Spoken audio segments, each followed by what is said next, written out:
The espresso in Paris tastes like burnt almonds and expensive indifference. I sat at a small round zinc table at a café on Rue de l'Université, watching the late afternoon sun stretch across the pavement.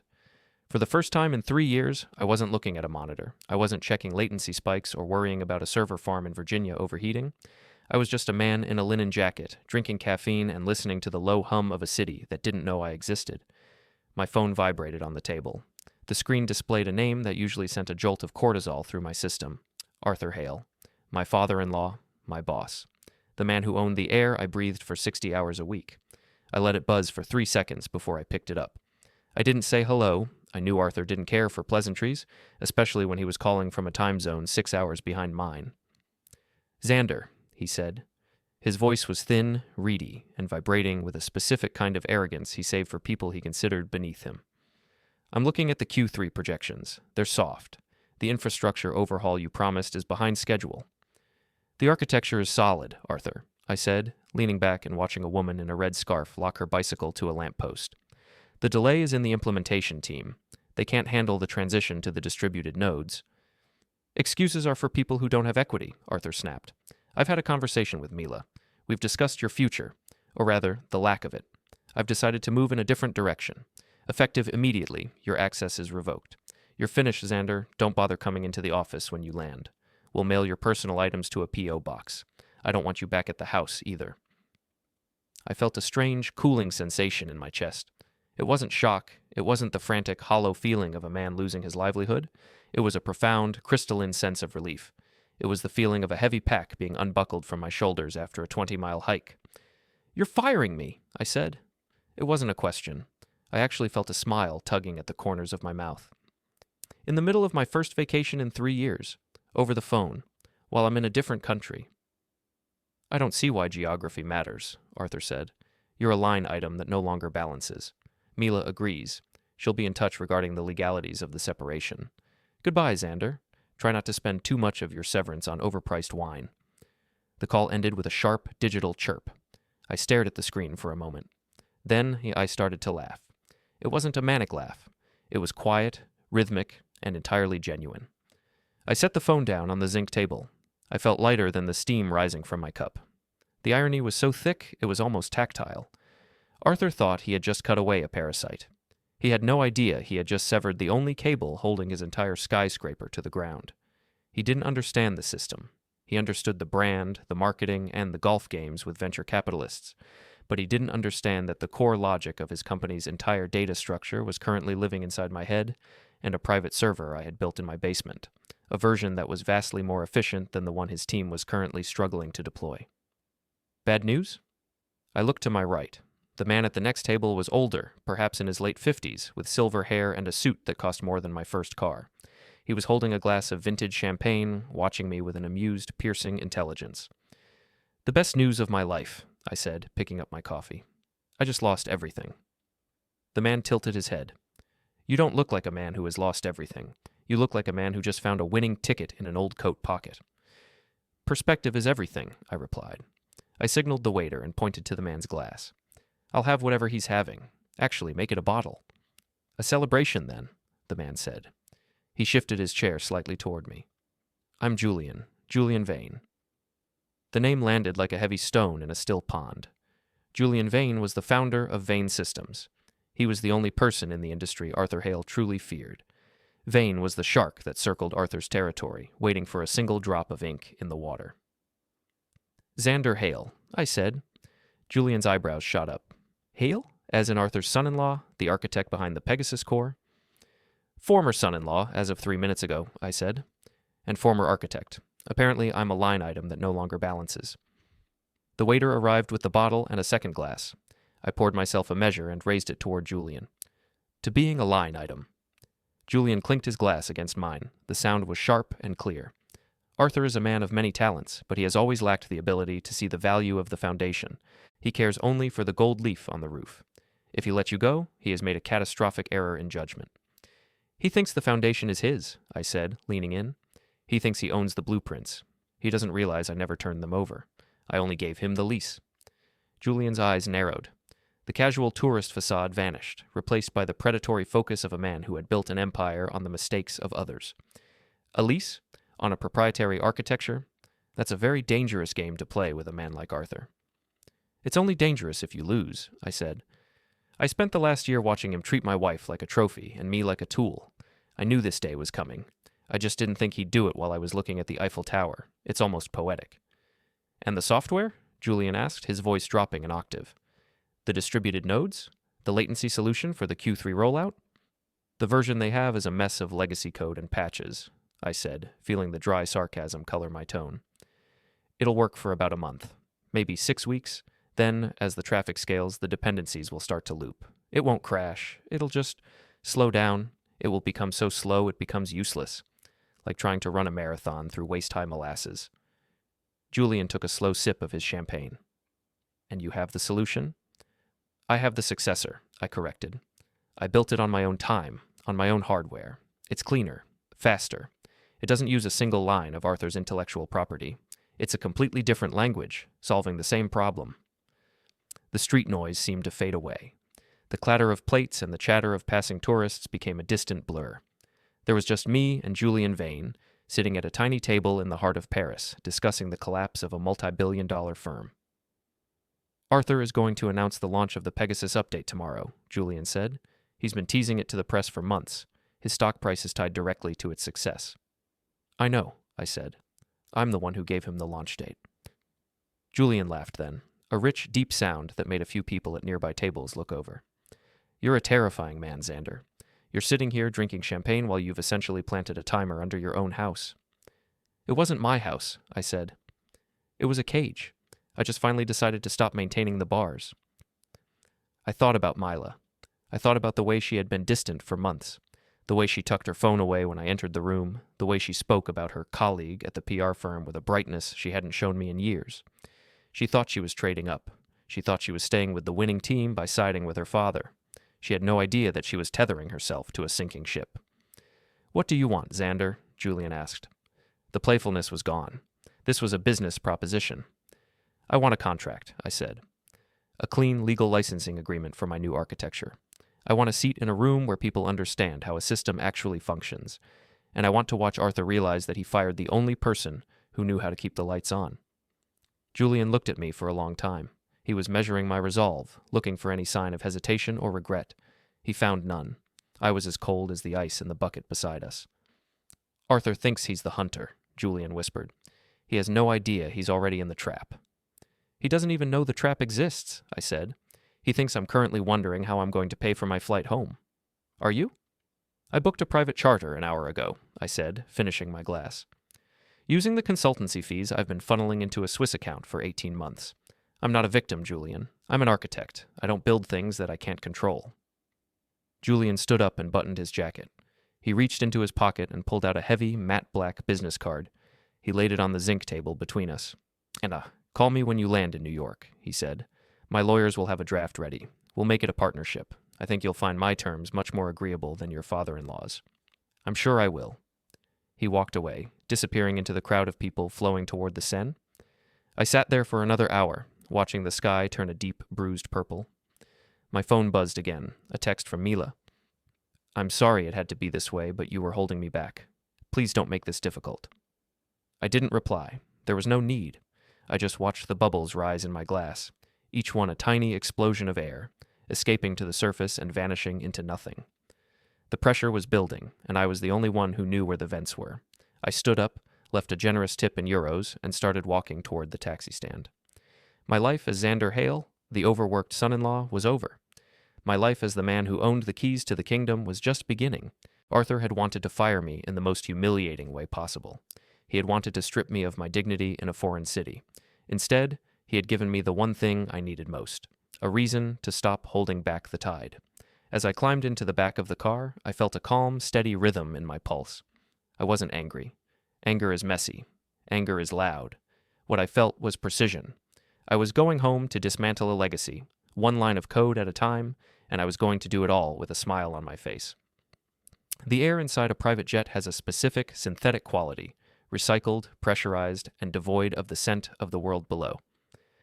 I sat in a leather captain's chair, watching the sun hover in a permanent state of setting as we chased the horizon west. Below us, the Atlantic was a vast, shimmering sheet of slate. I didn't look at the in-flight entertainment. I didn't read the glossy magazines. I sat with my laptop open, but the screen was dark. I was performing a different kind of work, a mental audit of the last 10 years of my life. Betrayal is rarely a sudden event. It is a slow accumulation of structural failures, like salt air eroding the steel reinforcements of a bridge. As the plane hummed, I began to see the fractures I had ignored. I thought about the way Mila had started leaving her phone face down on the nightstand 6 months ago. I thought about the way Arthur had stopped inviting me to the Sunday dinners where the real board decisions were made, relegating me to the technical lead role while he paraded a new crop of Ivy League MBAs through the office. The realization wasn't painful. It was analytical. I was looking at the telemetry of a failing system. Mila hadn't just fallen out of love. She had performed a cost-benefit analysis. Her father's company was her primary asset, and I had become a liability to her social and financial trajectory. She wanted the prestige of the Hale name without the tether of a husband who actually understood how the machinery worked. She wanted a partner who looked good in a brochure, not someone who spent his nights fixing memory leaks in the server architecture. I pulled a manila folder from my briefcase. It contained the physical copies of my original employment contract and the intellectual property riders I had insisted on signing years ago. Arthur had laughed when I brought them to him. He'd been so convinced of his own dominance that he hadn't even sent them to the legal department for a full review. He saw them as a formality, a way to appease his brilliant but quirky son-in-law. "Everything you build belongs to the firm, Xander," he had said at the time, slapping me on the shoulder. "That's how a family business works. We all grow together."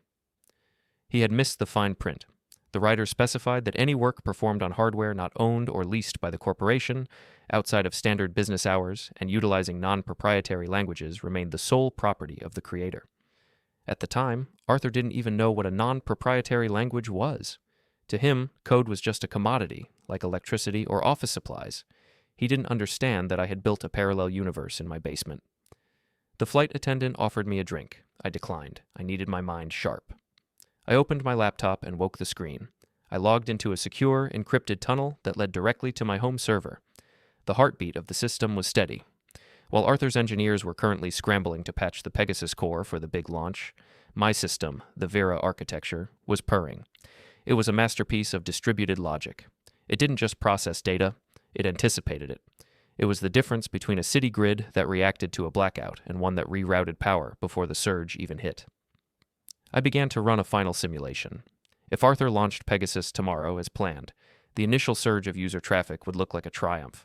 The stock would climb. The headlines would praise his vision, but the architecture he was using was built on a foundation of my old, intentionally brittle code. I hadn't sabotaged it. That would be illegal.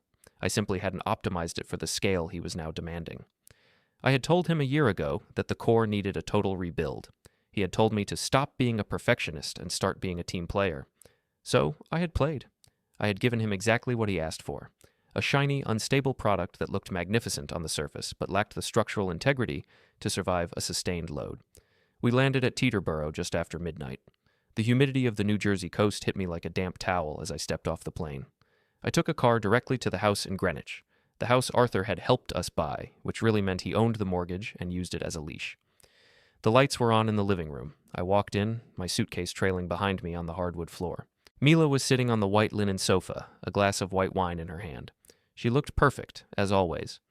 Her hair was pulled back in a sleek ponytail, and she wore a silk robe that cost more than my first month's salary. She didn't look like a woman whose marriage had just ended. She looked like a woman who had finally cleared her calendar of a tedious appointment. "You're back early," she said. Her voice was cool, devoid of the warmth that had once made me think we were a team.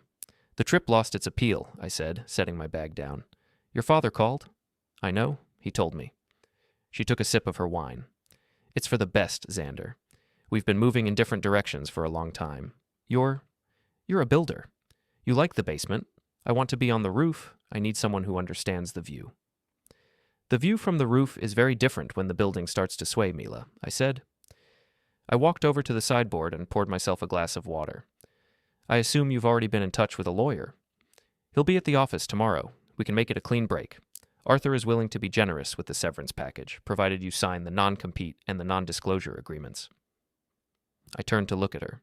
She was so confident in her father's power. She truly believed that Arthur Hale could simply write a check and erase my presence from the industry. "I'm not signing anything, Mila." She sighed, a sound of practiced exasperation. "Don't be difficult. You've lost. You have no leverage. Arthur has the company, the IP, and the momentum. You have... What? A nice suit and a grudge? Just take the money and go start a consulting firm in some quiet corner of the world. You really don't know me at all, do you? I asked. I wasn't even angry. It was a genuine observation. I had lived with this woman for years, and she had never once looked past the surface of my work. She saw the paycheck, the titles, and the prestige, but she never understood the mind that produced them. I know you're smart, she said, but Arthur is powerful. There's a difference. We'll see, I said. I went upstairs to my office, the one room in the house Arthur hadn't decorated. I locked the door and sat down at my primary workstation. I didn't need much. I had been prepared for this move for months. I began the process of migrating the final components of the Vera architecture to Julian Vane's secure servers. It was a digital handoff, a transfer of the only thing that could save Arthur's reputation when the Pegasus launch inevitably faltered. As the progress bar crept toward 100%, I noticed something in the shared cloud drive Mila and I used for household documents. There was a folder I didn't recognize titled Project Phoenix. I clicked it. Inside were drafts of a PR campaign for a new venture. A venture owned by Arthur, but headed by a man named Marcus Thorne, a 28-year-old marketing director who had been Arthur's golden boy for the last 6 months. The campaign wasn't just about a new product. It was about rebranding the company as a youth-led innovation hub. There were photos of Mila and Marcus at various industry events, looking vibrant and synchronized. I looked at the timestamps on the photos. They went back nearly a year. Mila hadn't just been planning to leave. She had been helping her father groom my replacement. Marcus was the view from the roof, she had mentioned. He was the face Arthur wanted for the new era, a man who didn't understand the code but knew exactly how to sell the dream. They were going to use my architecture to launch Marcus's career, while I was discarded like a spent battery. The irony was beautiful. They were so focused on the marketing of the future that they had completely ignored the technical debt of the present. They were planning a victory parade on a bridge that was about to collapse. I finished the data migration and sent a short, encrypted message to Julian Vane. The package is delivered. The license is active. Check the news at noon tomorrow. I shut down the computer. I felt a strange sense of stillness.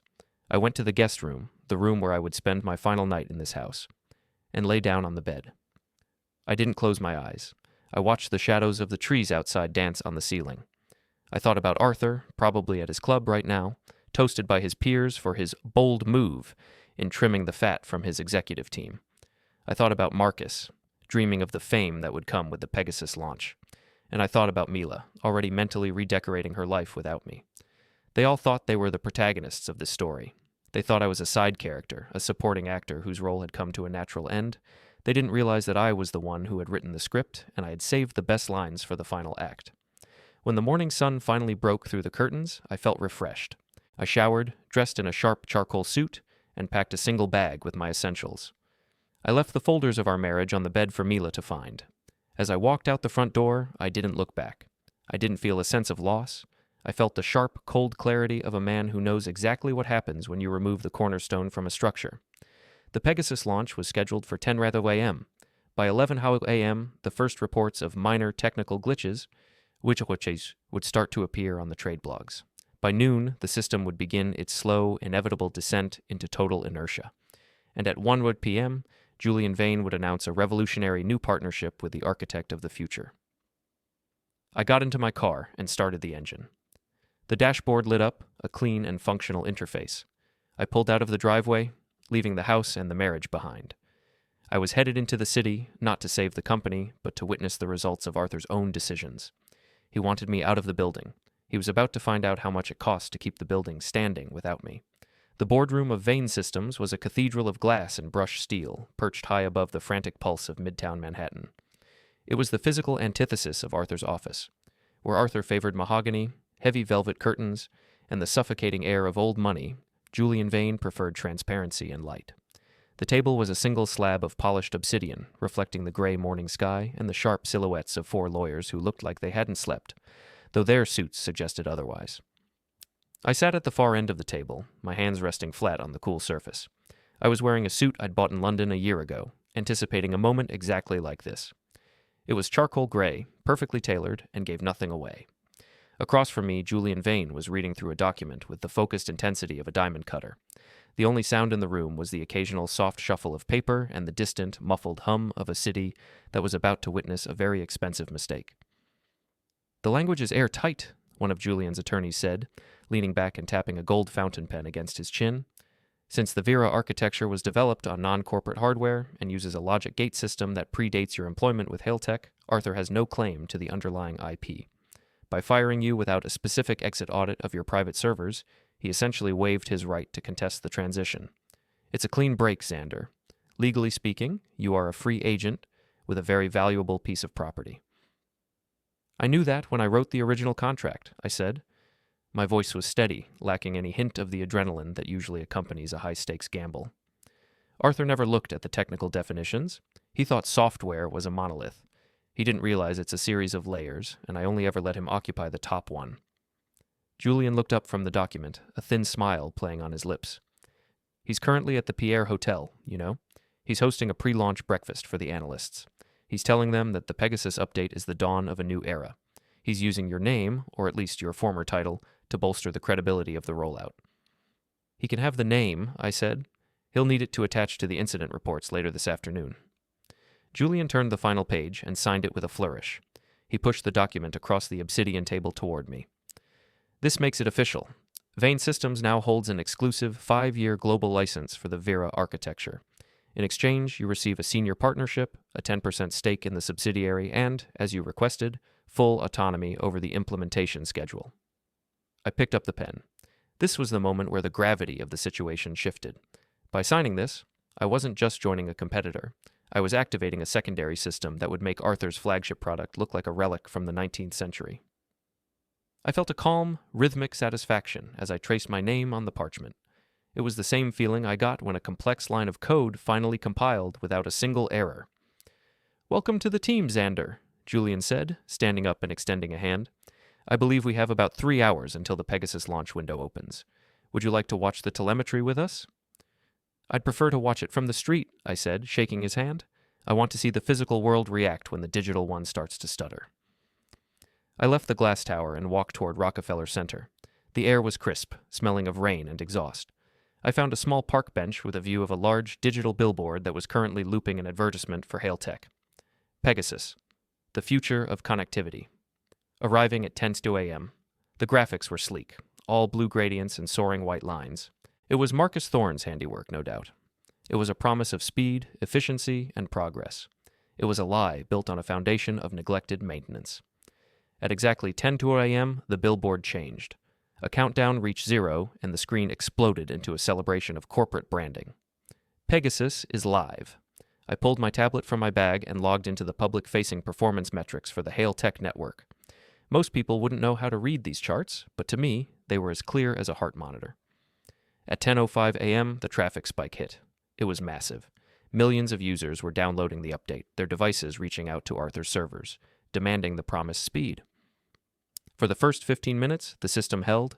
The latency was high, but within the margin of error. I could imagine the scene in the Hale Tech war room. Arthur standing at the head of the table, a glass of champagne in his hand, Marcus Thorne grinning beside him, checking his social media mentions. They would be seeing the initial success. They would be feeling the rush of a win. Then, at 10:22 a.m., the first dependency loop triggered. In the code I had written for the old system, there was a specific handler for high-volume data packets. I had warned Arthur a year ago that it needed to be rewritten for the new scale. He had told me it was a low priority. Because it was low priority, the system was now trying to process million-scale requests using a logic gate designed for thousands. It began to eat itself. It wasn't a crash. Crashes are merciful. This was a slowdown. The system began to prioritize internal diagnostic checks over user data. I watched the latency graph. The line, which had been a steady horizontal, began to curve upward like the slope of a mountain. My phone vibrated. It was Mila. I didn't answer. It vibrated again 30 seconds later, then a third time. She was likely at the launch event, watching the giant monitors in the hotel ballroom. She would be seeing the spinning loading icons, the frustrated murmurs of the analysts, and the increasingly frantic whispers of the technicians. I stood up and started walking toward the Hale Tech headquarters. I wanted to be near the building when the realization finally dawned on them. As I walked, I noticed people on the sidewalk stopping, staring at their phones, shaking them as if physical agitation could force a signal through a congested node. A courier on a bike cursed and pulled over, unable to load his delivery map. A taxi driver sat honking his horn at a light that seemed to be stuck on red. The city's traffic management system was partially integrated with Hale's infrastructure. The friction was starting. The invisible threads that held the modern world together were beginning to fray, and the man who had cut them was currently walking through the lobby of a rival firm's building. I reached the plaza in front of Hale Tech just as a black town car screeched to a halt at the curb. Arthur stepped out, followed by Marcus Thorne. Arthur looked like he had aged a decade in the last 2 hours. His face was a mottled purple, his tie was loosened, and he was barking orders into a phone. Marcus looked pale, his previous bravado replaced by the hollow-eyed stare of someone who had realized he was standing on a trapdoor. They didn't see me at first. I was just another man in a suit standing by the fountain. "I don't care about the cost," Arthur was shouting. "Call the vendors, buy more bandwidth, divert the traffic through the European hubs." "Arthur, the European hubs are already at capacity," Marcus said, his voice trembling. "The loops are cascading. If we don't shut it down and roll back, we might lose the entire database structure." "We are not rolling back," Arthur roared. "We just spent $20 million on the launch campaign. Fix it. Where is Xander? Why isn't he answering his phone?" "He's gone, Arthur," Marcus whispered. "We revoked his access, remember? He's in Paris." "Then find someone who knows his password. Break into his office. Do something." I stepped forward then, moving into their line of sight. The sun was behind me, casting a long shadow that fell across Arthur's expensive shoes. Arthur froze. The phone dropped an inch from his ear. For a moment, the only sound was the splash of the fountain and the distant, frustrated honking of gridlocked traffic. "You're not in Paris," Arthur said. It wasn't an accusation. It was a realization of defeat. "The espresso was better there," I said, my voice calm and conversational. "But I didn't want to miss the show. It looks like you're having some technical difficulties, Arthur. A shame, really. Such a beautiful launch campaign." Arthur took 2 steps toward me, his hands balled into fists. "What did you do? You sabotaged it. I'll have you in a courtroom for the next 20 years. I'll make sure you never touch a keyboard again." "I didn't do anything," I said, tilting my head. "I gave you exactly what you asked for. I gave you the Pegasus core. I warned you it wouldn't scale. I told you the dependencies were brittle. You told me to focus on the marketing. This isn't sabotage, Arthur. This is just physics. You tried to run a freight train over a footbridge." "Fix it," Arthur hissed. "I'll double your salary. I'll give you the equity you wanted. Just go upstairs and stop the loops." "I don't work for you anymore," I said. "And even if I did, the Pegasus core is obsolete. It's a legacy system now. While you were eating breakfast at the Pierre, I signed a licensing agreement with Julian Vane. The Vera architecture is going live in an hour. It's everything Pegasus was supposed to be, but it actually works." Marcus Thorne looked like he was going to be sick. "Vane? You went to Vane?" "He understands the value of a foundation," I said, looking Marcus in the eye. "Something you might want to study if you plan on staying in this industry. Though based on the current state of that billboard, I suspect your career in tech is going to be very short." Arthur looked up at the giant screen above his building. The Pegasus advertisement had frozen. The image of a soaring horse was now a jagged mess of digital artifacts and error codes. It was a public, towering monument to his failure. "You'll never get away with this," Arthur said, though the conviction was gone from his voice. He sounded small. "The board will never approve a transition to Vane's systems. They'll fight you." "The board cares about the share price," I said. "And right now, your share price is falling faster than a stone. By the time they finish their emergency meeting, Julian will be the only one offering a solution that keeps the company from total insolvency. They won't fight, they'll negotiate, and I'll be the one sitting on the other side of the table." I turned away from him, feeling the cool breeze off the water. The pressure was exactly where it needed to be. The dismantling had begun, and for the first time in my life, I wasn't the one tasked with holding the pieces together. I walked away, leaving Arthur Hale standing in the shadow of his own broken empire, clutching a phone that no longer had a signal. The silence of a Sunday morning in Greenwich is usually a luxury, but today it felt like the stillness of a vacuum. I spent the early hours in the guest room, watching the dust motes dance in a shaft of light. My phone sat on the nightstand, muted but restless. The notification light blinked a steady, rhythmic amber, a visual representation of the chaos I had left behind in the city. I didn't need to check the headlines to know that the Hale tech stock was in a freefall. The minor glitches of the previous day had transformed into a systemic paralysis. I went downstairs to find Mila in the kitchen. She was dressed in athletic gear, leaning against the marble island with a tablet in her hand. She looked like she hadn't slept. The poise she had maintained on the sofa 2 nights ago had begun to fray at the edges. When she saw me, she didn't speak immediately. She just watched me pour a glass of orange juice with a steady hand. "The board is calling an emergency session for noon," she said eventually. Her voice was thin, stripped of its usual melodic confidence. Arthur is at the office. He's been there all night. He says the servers are overheating physically because of the processing loops. He says the technicians can't even log in to initiate a manual override. That sounds about right, I said. I took a slow sip of the juice. The logic gates are jammed. It's like a revolving door that's been pushed so hard it's wedged into the frame. The more they try to force it, the tighter it gets. He wants to talk to you, Xander. He told me to tell you that he's prepared to settle. Whatever you want. The house, the car, a percentage of the quarterly earnings. Just make it stop. I set the glass down.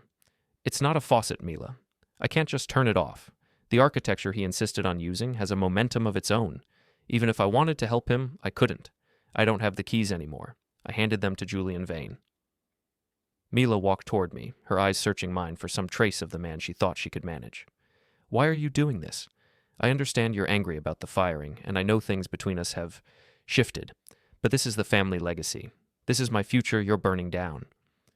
I'm not burning anything, I said. I felt a surge of that dry, sharp sarcasm I'd been keeping under lock and key. I'm just letting gravity do its job. I spent years reinforcing a structure that you and your father took for granted. When you removed the support beam, you shouldn't be surprised when the ceiling starts to sag. This isn't revenge, Mila. This is just the natural conclusion of a poorly managed system. You're a monster, she whispered.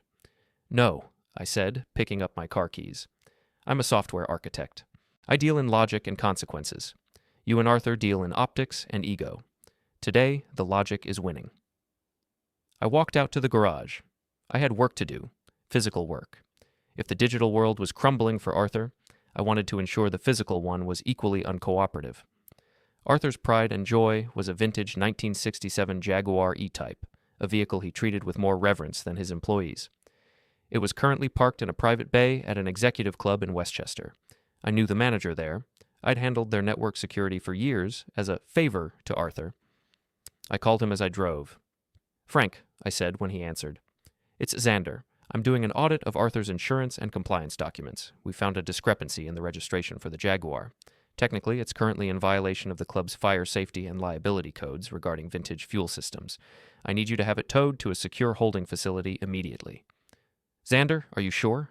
Mr. Hale will be furious. I'm looking at the paperwork right now, Frank. If there's an incident on site and that car is involved, the club's insurance is void. Do you want to take that risk while the board is already looking for reasons to cut costs? There was a long pause. Frank knew the power Arthur wielded, but he also knew that I was the one who kept the club's digital doors from swinging open to every hacker on the coast. All right, I'll have the local compliance tow service pick it up. Where should I tell them to take it? A secure lot in Long Island City, I said, giving him the address of a facility Julian Vane owned. I'll handle the paperwork from there.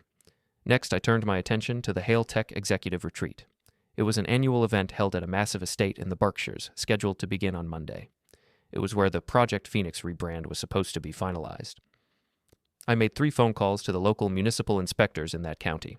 I pointed out that the temporary structures being erected for the event didn't meet the updated zoning requirements for public gatherings, and that the private water filtration system on the property hadn't been certified in over 18 months. By the time I reached the city, Arthur's world was shrinking. His car was gone, his retreat was being shuttered by local authorities, and his company was a digital ghost town. I met Julian Vane at a small, nondiscreet diner in Queens. It was the kind of place where people went to disappear into the noise. Julian was eating a grilled cheese sandwich, looking entirely too relaxed for a man who was about to execute a hostile takeover of a rival firm.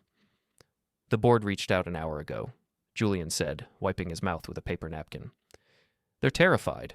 The stock hit a circuit breaker 10 minutes after the opening bell. They want a solution, and they want it before the markets open on Monday. And did you give it to them? I asked. I told them I have a partnership with a developer who has a ready-made replacement for the Pegasus core. I told them the licensing fee would be steep, but it would restore the network within 6 hours of implementation. I also told them that the deal is contingent on a change in leadership. Arthur won't go quietly, I said. He won't have a choice. The board members are seeing their personal net worth evaporate in real time. They don't care about Arthur's ego. They care about their portfolios. They're already discussing a severance package for him that involves him losing his voting rights and his board seat. I felt a quiet, humming satisfaction. It was the feeling of a system reaching its optimal state. Everything was moving according to the parameters I had set in Paris. I spent the afternoon at Vane Systems, working with their integration team. It was a strange sensation, being back in the trenches, but this time I wasn't patching holes. I was building a new world. The engineers were young, sharp, and looked at me with a mixture of awe and suspicion. They had seen what I had done to Hale Tech, and they knew that the Vera architecture was a leap forward that would make their previous work look like finger painting. As evening fell, I took a car back to Greenwich. I didn't want to be in the city when the final blow landed. I wanted to be in the house that Arthur built, watching the walls close in. When I arrived, the driveway was blocked by a black SUV. Arthur was standing on the front lawn, his face a ghostly white in the glow of the landscape lighting. He was alone. No Marcus Thorne, no PR team, no lawyers. He looked like a man who had survived a shipwreck only to realize he was on a deserted island. "Where is it, Xander?" he asked as I stepped out of the car. His voice was ragged, the sound of a man who had been screaming into a void for hours. "Where is what, Arthur?" "The car. The club says it was towed for a compliance issue. The retreat venue called and said the permits were pulled. Don't tell me those are coincidences." "The world is full of regulations, Arthur," I said, leaning against my car door. "You've spent so much time at the top that you forgot that the rules still apply to you. I just made sure the right people were looking in the right places." "You're small," he spat, taking a step toward me. "You're a small, petty man who couldn't handle being fired. You're trying to take my life apart because your feelings are hurt." I laughed, a short, dry sound that cut through the humid night air. "My feelings aren't the problem, Arthur. Your incompetence is. You fired the only man who knew how to keep your company running. You tried to replace a decade of architectural integrity with a marketing campaign. You broke your own system. I just stopped fixing it for you." "I'll fight the Vane deal," he said, but his shoulders slumped. "I'll tie it up in litigation for a decade." "You don't have a decade," I said. "By Monday morning, you won't even have an office. The board is already drafting the announcement. You're being retired for health reasons, Arthur. It's the kindest exit you're going to get." He looked at me then, and for the first time, I saw a flicker of genuine realization in his eyes. He realized that I wasn't an employee he had lost. I was a force he had invited into his home and then tried to discard without understanding the cost. "Mila's leaving," he said, his voice dropping to a whisper. "She's at her mother's. She says she can't be around this atmosphere." "Mila follows the power, Arthur. You taught her that. Now that you don't have it, she has no reason to stay. She's already looking for the next roof to stand on." I walked past him and went into the house. I didn't look back. I went up to the guest room, sat on the edge of the bed, and opened my laptop. I had one final set of scripts to run. They were the bridge protocols that would allow the Vera architecture to interface with the existing Hale Tech databases once the board signed the deal. As I worked, I felt a strange sense of peace. The pressure system was at its peak, the storm had arrived, and while Arthur was out on the lawn trying to hold back the wind, I was inside, preparing for the calm that would follow. The revenge wasn't in the destruction, it was in the inevitability. It was in the fact that Arthur had been the architect of his own downfall, and I had simply been the one to point out the flaws in the design. The clock on the wall ticked toward midnight. Monday was coming, the day the world would move on from Arthur Hale. The air in the Hale Tech boardroom was heavy with the scent of expensive cologne and cheap desperation. It was 8 a.m. on Monday morning. Outside the floor-to-ceiling windows, the city was waking up to a digital landscape that was still stuttering. The morning news cycles were dominated by the Hale Tech halt, a phrase that had already wiped $4 billion off the company's market capitalization. I sat at the far end of the mahogany table, a visitor in a room where I had once been an ignored technician. Arthur sat at the head of the table, though he no longer looked like the captain of the ship. He looked like a man who had been awake for 3 days, his skin a sallow gray under the fluorescent lights. To his left sat Marcus Thorne, who was staring at his hands as if they belonged to someone else. The rest of the board members, men and women who had spent years nodding at Arthur's every whim, were now looking at him with the cold, predatory gaze of investors who smelled a liability. "The situation is untenable, Arthur," said Elena Vance, the board's most senior member. She wasn't looking at him. She was looking at the tablet in front of her. "The Pegasus rollout is a complete failure. Our enterprise clients are already triggering their service-level agreement penalties. If we don't restore the architecture by noon, the damages will exceed our liquidity." "It's a glitch," Arthur said, his voice cracking. He gestured vaguely toward Marcus. "Thorne's team is working on the patch. It's just a matter of re-indexing the database." "The database isn't the problem, Arthur," I said quietly. The room went silent. Every eye turned to me. I didn't lean forward. I didn't raise my voice. I just sat there, a calm island in their ocean of panic. "The problem is the fundamental logic of the core. It's reached a state of terminal congestion. No patch will fix it because there's nothing left to patch. The system is performing exactly as it was designed to perform under this level of stress. You designed it, Arthur shouted, slamming his palm against the wood. I designed a bridge for 10,000 cars, I replied. You tried to drive 1,000,000 over it at once because Marcus thought the marketing looked better with higher numbers. I told you it would fail. My emails are part of the permanent record. You chose to ignore the architecture in favor of the optics. Elena Vance turned to me. And you have the solution, Mr. Hale? Julian Vane says you've developed a successor system. I have, I said. The Vera architecture is ready for deployment. It's already licensed to Vane Systems. Julian is prepared to sublicense it back to Hale Tech, but the terms are non-negotiable. What terms? Arthur hissed. Total restructuring, I said. A transition to the Vera core, managed by me, and the immediate removal of the leadership that authorized the Pegasus launch. That means Marcus Thorne and, most importantly, the CEO. The silence that followed was heavy. Marcus looked like he wanted to vanish into the upholstery. Arthur just stared at me, his mouth hanging open slightly. He had spent his entire life building a world where he was the final authority, and he was realizing that I had just spent the last 48 hours dismantling the floor beneath his feet. You're asking the board to fire me? Arthur asked, his voice a low, dangerous whisper. I'm not asking for anything, Arthur, I said. I'm stating the conditions under which Julian Vane will allow you to save this company. You can keep your pride and watch the firm enter receivership by Friday, or you can step down and let the adults fix the machinery. He's bluffing, Marcus interjected, his voice high and reedy. He's just one man. We can reverse engineer his code. We have a whole department of engineers. I looked at Marcus with a pity that I didn't bother to hide. Marcus, your engineers spent all night trying to find the primary key for the redundancy loop. They couldn't even find the door. You didn't just lose the map. You've forgotten how to speak the language. I pulled a small flash drive from my pocket and set it on the table. It slid across the polished wood, stopping directly in front of Elena Vance. On that drive is a temporary access key for the Vera shell, I said. It will allow your team to stabilize the current Pegasus nodes for 2 hours. It's a gesture of good faith from Julian. After 2 hours, the key expires. If a deal isn't signed by then, the loops will resume, and the data corruption will become permanent. Elena took the drive. She didn't even look at Arthur. She handed it to a technician standing by the door. Get this to the server room, now. Arthur stood up, his chair screeching against the floor. This is a coup. I built this company. I married my daughter to you. You didn't marry her to me, Arthur, I said, standing up to meet his gaze. You hired a son-in-law because you thought he was a useful asset you could control. And Mila went along with it because she thought the Hale name was a permanent shield. But shields only work if someone is holding them up. You fired the man who was holding yours? I turned to the board. You have 2 hours. Julian is waiting in his office. I suggest you make the call before the key expires. I walked out of the room, my footsteps echoing in the hallway. I didn't go to the elevator. I went to my old office, which had already been stripped of my personal belongings. The desk was bare. The monitors were dark. I sat in the chair and waited. 10 minutes later, the door opened. It was Marcus Thorne. He looked broken. The expensive suit and the perfectly styled hair couldn't hide the fact that he was a man who had realized he was entirely out of his depth. Arthur's losing it, Marcus said, leaning against the doorframe. He's in there trying to convince them that he can sue you for theft of intellectual property. Elena told him to shut up and sign the resignation. It was always going to end this way, Marcus, I said. You were just the catalyst.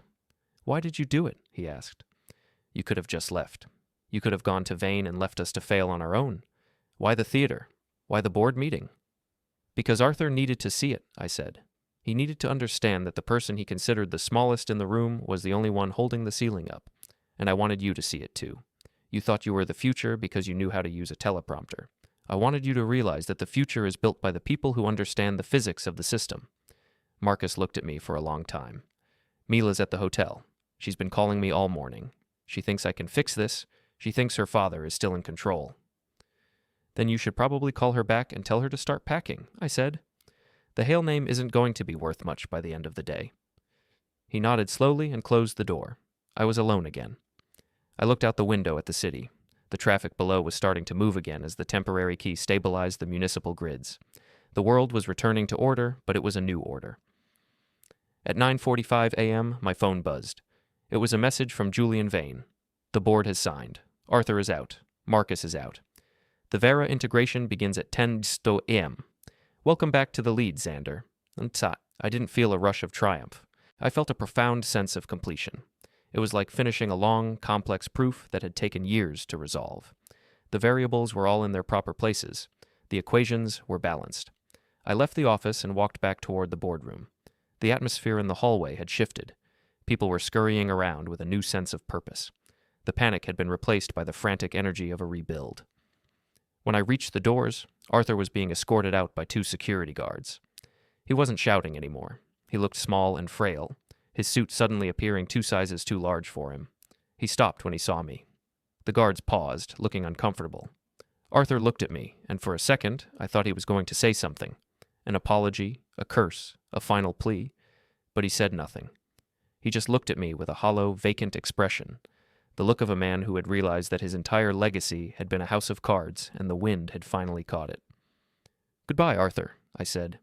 He didn't respond. He just turned and walked toward the elevators, his head bowed. I walked into the boardroom. Elena Vance was at the head of the table now. She looked up and nodded at me. "The transition protocols are ready, Mr. Hale. The floor is yours." I sat down at the table and opened my laptop. I didn't look at the empty chair where Arthur had sat for 30 years. I didn't look at the chair where Marcus had tried to build a career on my work. I looked at the code. I looked at the architecture. I began the process of overwriting the old world with the new one. The revenge wasn't in the firing or the public humiliation. It was in the fact that from this moment on, every time the system worked, every time a packet of data moved across the globe, it would be doing so because of me. Arthur was gone, but his company would now run on my logic, my rules, and my name. I was no longer a line item. I was the entire ledger. The penthouse office of the Hale building, soon to be the Vane Hale Annex, was remarkably quiet considering the tectonic shift occurring 30 floors below. I stood by the floor-to-ceiling windows, watching the evening fog roll in from the harbor. Behind me, the steady, rhythmic clicking of a mechanical keyboard was the only evidence that a new era had begun. Julian's integration team was finalizing the migration, and the Vera architecture was now breathing through every node of the company's infrastructure. I heard the heavy oak doors swing open. I didn't need to turn around to know it was Arthur. His footsteps lacked their usual percussive authority. They were heavy, dragging slightly across the hand-tufted wool rug. He was supposed to have vacated the premises 4 hours ago, but I had left his keycard active for one final room. I wanted him to see the view from the top one last time, while knowing he no longer owned the glass he was looking through. "You're still here," Arthur said. His voice was a dry rasp, stripped of the resonance that had once commanded rooms of hundreds. "I live here now, Arthur," I said, turning slowly. I kept my hands in my pockets. My posture was relaxed, a stark contrast to the rigid, vibrating tension in his frame. "Technically, this office is part of the Vane Hale joint venture. My name is on the lease.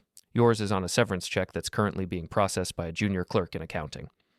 Arthur walked toward the desk, his desk, and ran a hand over the polished mahogany. He looked like a man touching a relic in a museum. "You think you've won. You think because you manipulated a few board members and leaked some technical data to Vane that you've inherited what I built, but you have no idea what it takes to hold a mountain like this together, Xander. You're a tinkerer.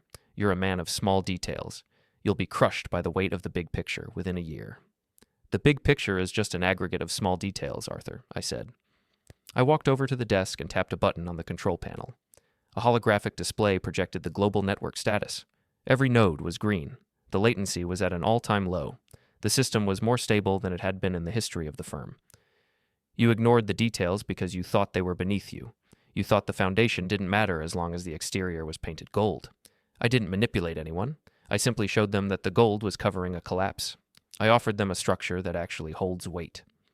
Arthur's eyes fixed on the display. He saw the efficiency, the beauty of the logic, and the sheer scale of what I had implemented while he was busy firing me over a phone call in Paris. The realization seemed to physically diminish him. He reached out as if to touch the holographic light, then pulled his hand back. "Mila called me," he said, his voice dropping. "She's at the hotel. She said you wouldn't take her calls. She said you've instructed the bank to freeze the joint accounts pending the audit." "I'm following the protocol for a standard separation," I said. I felt a flicker of that sharp internal humor. "Every cent that came from your firm is being held until the forensic accountants determine what belongs to the estate and what was diverted during your attempt to groom Marcus Thorne for my position. It's all very legal, very transparent, exactly the kind of oversight you used to advocate for in your annual reports." "She's my daughter, Xander." "And you used her as a pawn," I replied. I stepped closer, entering his personal space. I didn't raise my voice, but I allowed the menace I'd been holding in check to finally surface. It was a cold, surgical pressure. You encouraged her to betray her husband because you thought it would make your transition to Marcus easier. You gambled with her life and mine to protect your ego. Don't talk to me about family. You don't have a family. You have a staff. Arthur's face flushed a deep, angry red. He lunged forward, grabbing the edge of the desk, his knuckles white. For a moment, I thought he might actually attempt something physical, some last gasp effort to assert dominance. But I didn't move. I didn't flinch. I just watched him with the detached interest of a scientist observing a chemical reaction that had reached its inevitable conclusion. "I'll break you," Arthur hissed. "I still have friends. I still have influence in this city. You'll find that a licensing agreement with Julian Vane won't protect you from everything." "You have nothing, Arthur," I said, and the finality of the words seemed to echo in the cavernous room. "Your friends are already calling Julian to ask for seats on the new advisory board. Your influence evaporated the moment the Pegasus core stalled. In this industry, you are only as powerful as your last successful launch. Yours was a catastrophe. You're not a titan anymore. You're a cautionary tale in a business school textbook." I walked around the desk and sat in his chair. It was comfortable. Too comfortable. It was a chair designed for a man who wanted to forget that the world existed outside of his own ambition. I looked up at him, framing him against the window in the darkening sky. "The security team is waiting in the hall," I said. "They've been instructed to give you 5 minutes to collect any personal items. Anything left after that will be sent to the shredder or donated. I suggest you start with the photograph of yourself with the governor. It's a bit dated anyway." Arthur stared at me, his chest heaving.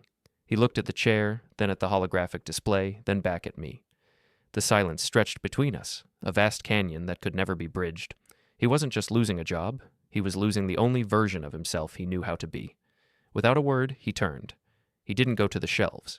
He didn't pick up a single photo or trophy. He walked toward the doors with his head held high, a final, pathetic attempt at dignity. But as he reached the threshold, his foot caught on the edge of the rug, the same rug he had walked across thousands of times. And he stumbled. He didn't fall, but the momentary loss of balance was more telling than any shout could have been. He recovered, straightened his jacket, and vanished into the hallway. The heavy oak doors clicked shut. I was alone in the penthouse.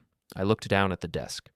There was a small silver letter opener shaped like a feather, a gift from Mila on our 3rd anniversary. I picked it up, turned it over in my hand, and then dropped it into the wastebasket. My phone vibrated. It was a notification from the server room. The final migration was complete. 100% integrity. 0% data loss. I stood up and walked back to the window. The fog had settled over the city, blurring the lights of the streets below. The marriage was over. The career I had known was over. The life I had built as the quiet, reliable architect for the Hale family had been overwritten. I thought back to that afternoon in Paris. The taste of the champagne, the warmth of the sun, and the sound of Arthur's voice telling me I was finished. He had thought he was ending my story. He had no idea he was merely providing the opening line for the second act. There was no need for a long reflection, no need for a celebration. The work was done, the system was stable, the errors had been purged. I took my jacket from the back of the chair and draped it over my arm. I walked across the room, my footsteps light and precise. I reached the door and paused for a single second to look back at the dark office. Then I reached for the light switch and flipped it down. The room vanished into blackness. I walked out into the hallway where the elevators were waiting. The doors slid open with a soft, melodic chime. I stepped inside and pressed the button for the lobby. As the car began its smooth, silent descent, I felt a sense of perfect, unburdened clarity. The revenge was complete, not because Arthur was gone, and not because I was in his chair. It was complete because for the first time in my life, the world was operating exactly the way I had designed it to. I walked out of the building and into the cool night air. I didn't look up at the glowing letters of the Hale sign. I didn't look back at the shadow of the penthouse. I just started walking, disappearing into the crowd of people, a man with a plan that had finally reached its end.